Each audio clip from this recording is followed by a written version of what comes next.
Hello students, आप सभी का ऑनलाइन क्लास में हार्दिक स्वागत है।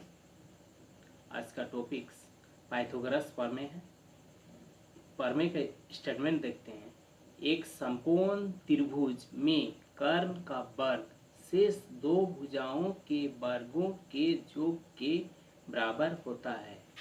प्रमेय क्या है? एक समकोण त्रिभुज, मान लिया जाए हम एक समकोण त्रिभुज लेते हैं ए बी सी एक समकोण त्रिभुज है। मान लिया जाए ए बी सी त्रिभुज ए बी सी में कोण ए समकोण है।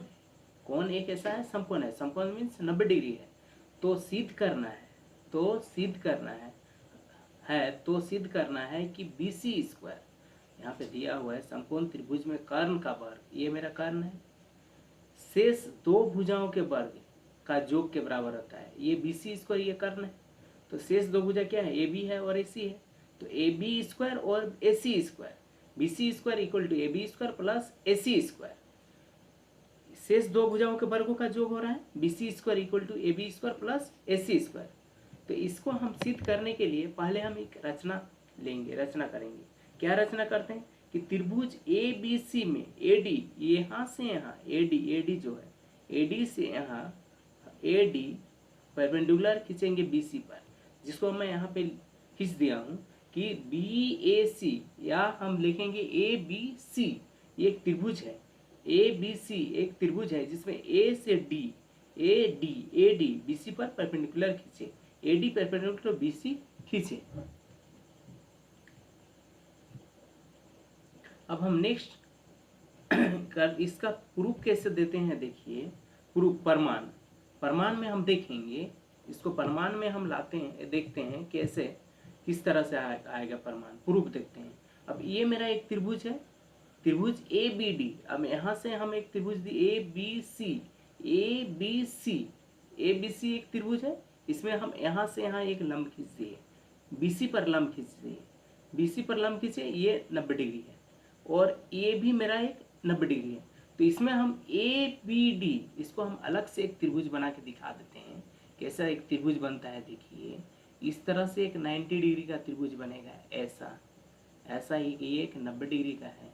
इसमें है बी ए और ये डी है। और दूसरा हम त्रिभुज जो पूरी त्रिभुज जो बना हुआ है, ये इस तरह से है, बी ए सी दिया हुआ है। ये मेरा 90 डिग्री है और ये मेरा 90 डिग्री, ये 90 डिग्री है इसमें। तो हम यहाँ पे ए बी डी ये त्रिभुज, ये त्रिभुज ले रहे हैं, ये जो त्रिभुज ले रहे हैं, ये त्रिभुज लेते हैं। इस पार्ट को हम ले रहे हैं, इस पार्ट को ले रहे हैं, इस पार्ट को लेंगे और पूरा मिलेंगे। तो ए बी डी में देखिए, इसमें ये बी जो है इस बी के बराबर होगा, ये बी जो है बी के बराबर होगा, मतलब ये उभयनिष्ठ होगा, बी के बराबर बी होगा, उभयनिष्ठ होगा। और ये डी जो दिया हुआ है ये 90 डिग्री, यहाँ ए भी 90 डिग्री है। तो इसी को यहाँ पे लिखे हैं त्रिभुज ए बी डी और त्रिभुज ए बी सी में ए बी डी कौन ए बी डी, ये कौन ए बी डी जो बी है, बी ए सी का बी कौन है, तो उसको लिखेंगे ए बी सी कौन।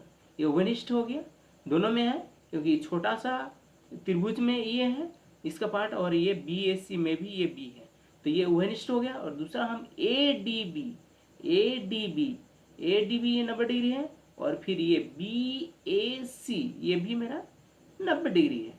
ए डी बी बराबर कोण बी ए सी, ये भी 90 डिग्री है। देखिए छोटा त्रिभुज में ये 90 डिग्री है और ये भी 90 डिग्री है, ये डी 90 डिग्री हो, ये 90 डिग्री हुआ। तो इसको हम लिखेंगे क्या, B D A D B, ये क्या है 90 डिग्री है, और फिर बी ए सी ये 90 डिग्री है।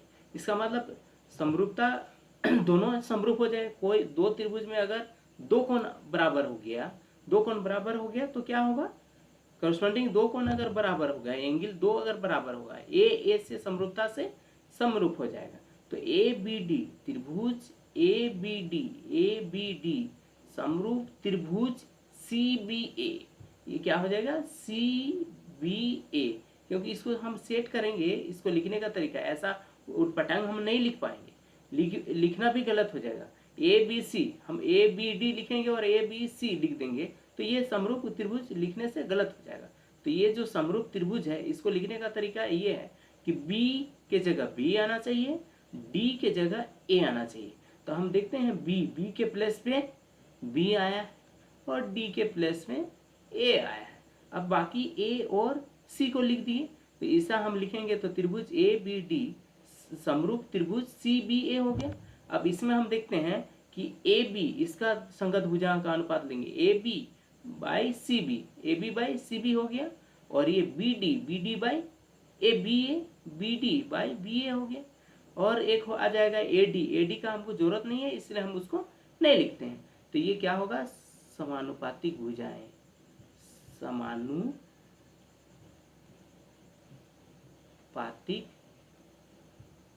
समानुपातिक भुजाएं, ये समानुपातिक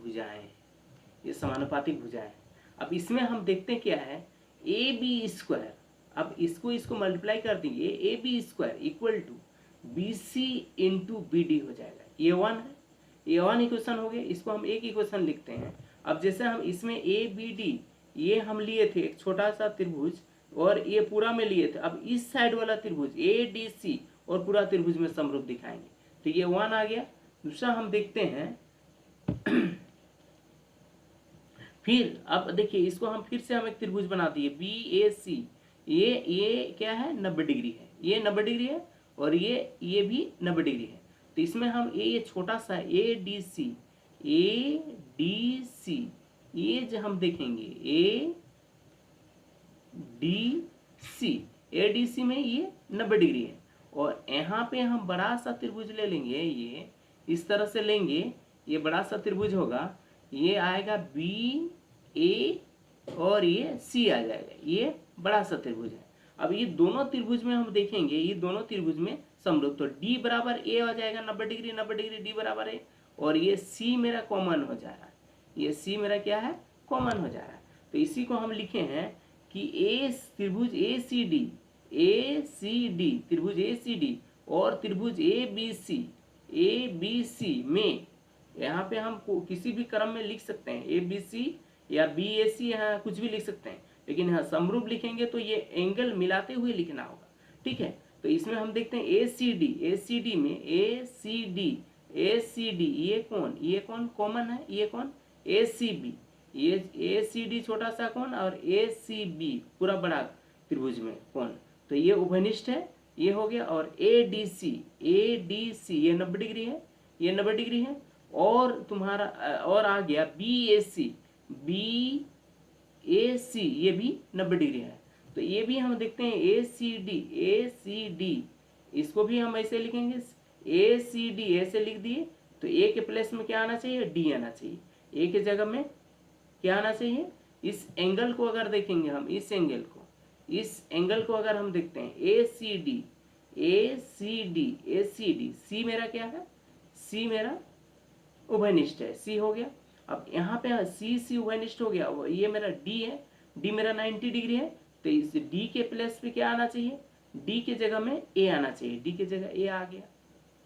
देखिए सी और सी उभयनिष्ठ है और डी के प्लेस में ये जो डी 90 डिग्री है तो डी के जगह ए आना चाहिए, डी के प्लेस में ए आ गया है और बाकी बी और ए आपस में बराबर हो जाएगा। तो इसको हम ए समरूपता से लिखेंगे और इसी को फिर संगत भुजा में उसी तरह से लिखेंगे। कैसे लिखते हैं देखिए, ध्यान दीजिए, इसको हम लिखेंगे कि इसको इस तरह से लिखा जा सकता है। देखिए इसको हम लिखते हैं, इस तरह से लिखा जा सकता है। देखिए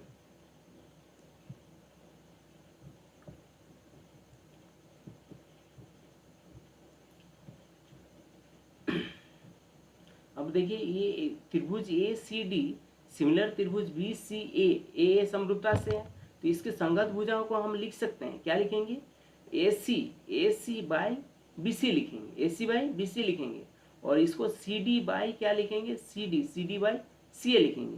तो ए सी और सी ए आपस में बराबर है, तो इसको हम लोग लिखेंगे ए सी इंटू ए सी स्क्वायर लिखेंगे और B C into C D लिख देंगे, इसको सेकेंड नंबर लिखेंगे। अब क्या करते हैं, समीकरण 1 और 2 को जोड़ने पर जोड़ देंगे तो क्या होगा, ए बी स्क्वायर देखिए एक समीकरण क्या है, ए बी स्क्वायर बराबर B C into B D है, और दूसरा मेरा आ रहा है क्या है, दूसरा A C square equal to B C into C D आ गया।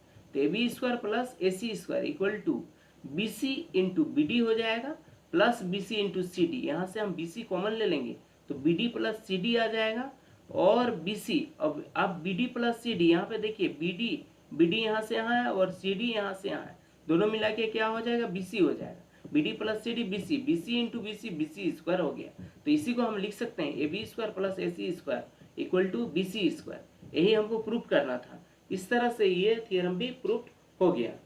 तो स्टूडेंट्स जहाँ भी समझ में नहीं आ रहा है, जिसको भी समझ में नहीं आ रहा है वो कमेंट कीजिए, और please subscribe and like, subscribe और लाइक कीजिए।